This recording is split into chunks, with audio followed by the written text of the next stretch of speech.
But look, when I was in late 80s, early 90s, when I had long hair, I took like Bon Jovi's, whatever style he had, or David Coverdale from Whitesnake, and I got a lot of fucking ass. So I was almost considered a sex symbol back then, even though I wasn't.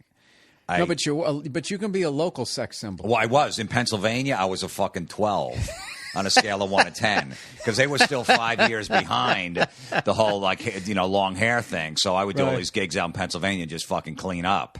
That's hilarious. Do you ever go back there? Like, is that like your Germany, like David Hasselhoff? Do you ever just go back to Pennsylvania, do like a book signing or something? No, because once I cut my hair, they cut me off. They no longer liked me. I was over. They were mad. It was just like, remember when Metallica cut their hair? Half their fans were pissed. Yeah. They fucking cut their hair. What or Felicity? Yeah, who cares? Oh, so that's going to change their music? So they turned on me, Pennsylvania, too. Just before all my listeners trash me for knowing the Felicity thing, I took an acting class with a girl who was on the show. There was some show called Felicity, and every guy, like 14-year-old boy, loved this girl, Felicity.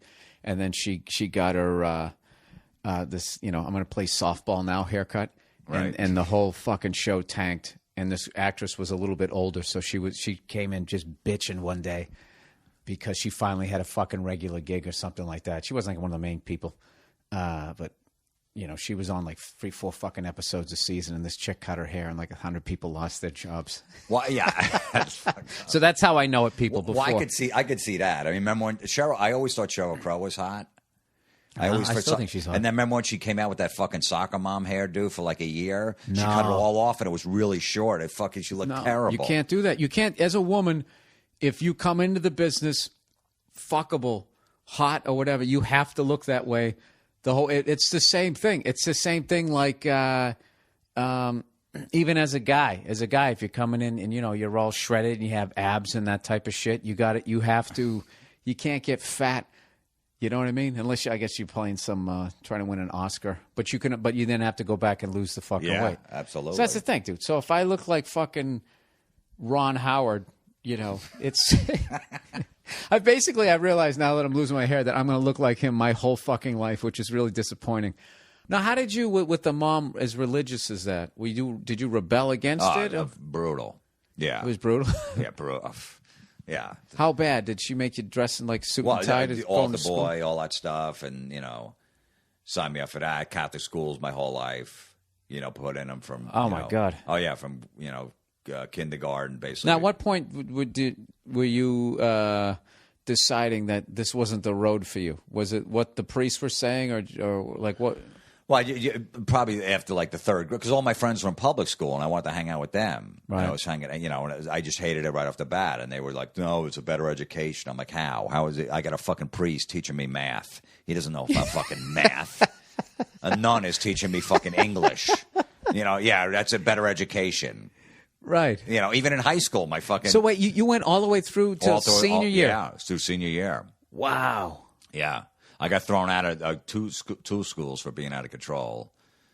And what was out of control? Well, they had these. They were bragging. They make the announcements in the morning. Oh, whatever. So you have to say a prayer and all this shit. So they said we just bought these wrestling mats. We spent a lot of money on them for a gym class. So please take care of them. So, fucking my next gym class later that day, I fucking cut them up with razor blades. It was like fucking $3,000 worth of wrestling mats, and I cut the fucking stage curtains too. Why? I don't know. Just because they said take care of them. Because it just annoyed. Yeah, really take care of them. Okay, fine. I'm going to cut them up with razor blades. And how did you get caught? Well, they didn't know it was me. They knew it was from our class because we were like the last class of the day, like 8th period or whatever. So they knew it was somebody in our class, and it was only me and 2 other fucking derelicts in the class. So they narrowed it down to us 3, and they had us in the office every day. We know you did it. They'd punch me in the face, smack me, pull my hair. Stare at the wall for 8 hours. Physical? Yeah, and I'm like, okay, fine. I would stare at the wall. I wouldn't admit it. I had to fucking swear on a Bible. My mom took me to our local priest, and she goes, I want you to swear on a Bible you didn't do this. And I swear on a Bible. I go, no, I didn't do it. Yeah, which is hilarious if you don't believe in this shit. Yeah, I'm like, yeah, I'll do that. I'll fucking, put me on. Give me a whole stack of them. Yeah, whatever book. Yeah, I don't give a shit. Well, put Slash's book. I'll swear on that too. So did you start partying and that stuff? You started getting into the weed and drinking probably at like 14 or 15. I was good in sports like baseball. I was on the freshman team. I was playing on I played on the the varsity team as a freshman. But then, like, sophomore year, I started getting into friggin' You drinking. played varsity as a freshman? Yeah. Wow. Yeah, I was a lefty pitcher. I was really good at some point. I was a good hitter, too. I played first base. But then I just started drinking and getting into smoking pot and cigarettes sophomore year, and that was it. So did your mom, did she know My dad was pissed. Did your mom know you were doing any of that stuff? Not really, because I had older brothers. They would kind of like, you know, that's why I started getting the metal. They would bring them to concerts. At 14, I saw fucking AC/DC with Bon Scott. I was a 12-year-old kid. Fuck you. Yeah. What's that, the Power Age tour? No, it was Highway to Hell.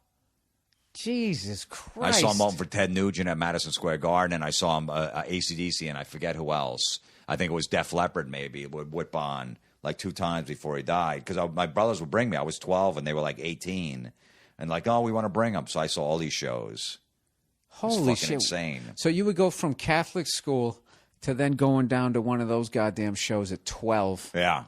Partying with your older brothers? Yeah, they would get me high. Absolutely, yeah. Dude, you had a fucking awesome childhood. No, it was great. I mean, I was angry because I was fucking stuck in Catholic school and shit like that. But yeah, all right, well, let's wrap it up here. Jim Florentine, your website is? JimFlorentine.com. On Twitter, Mr. Jim Florentine. And my podcast, Comedy Metal Midgets, on iTunes. And when can we see the next editions of... New season of that metal show starts August 11th. On VH1 Classic? VH1 Classic, yeah. Okay, August 11th is coming up. All right, Jim, thank you so much for coming by the podcast. Thanks, Bill.